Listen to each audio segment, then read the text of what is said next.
DJ Kanchan Raj Muzaffarpur.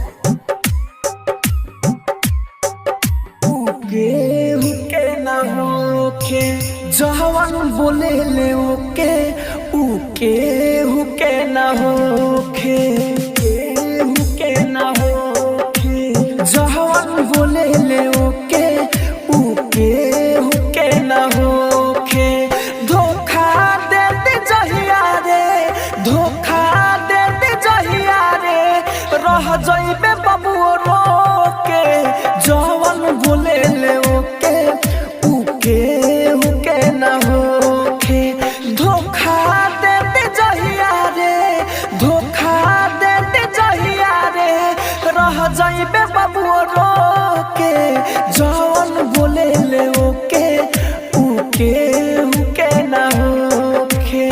Mix by A G recording studio.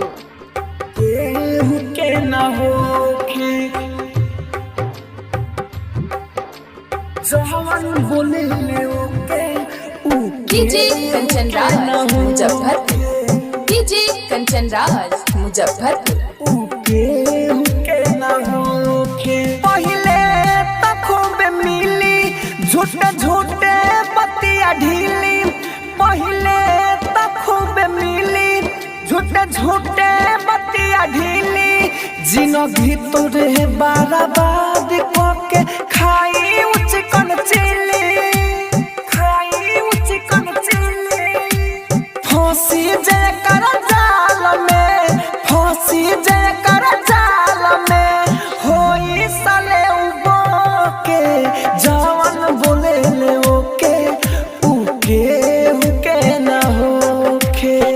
आप सुन रहे हैं एजी एंटरटेनमेंट की धमाकेदार प्रस्तुति।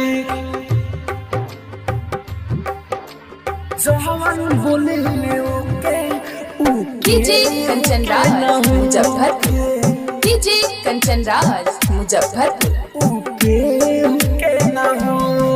कहे राहुल राजधानी बतियाला हमर मानी कहे राहुल राजधानी बतियाला हमर मानी जवन बोली भोजपुरी उहे बनी हमारा रानी कृष्णा बसंत ओम प्रकाश कृष्णा बसंत ओम प्रकाश देखब त देखत टोके जवन बोले ले ओके उके हुके ना होखे जवन बोले ले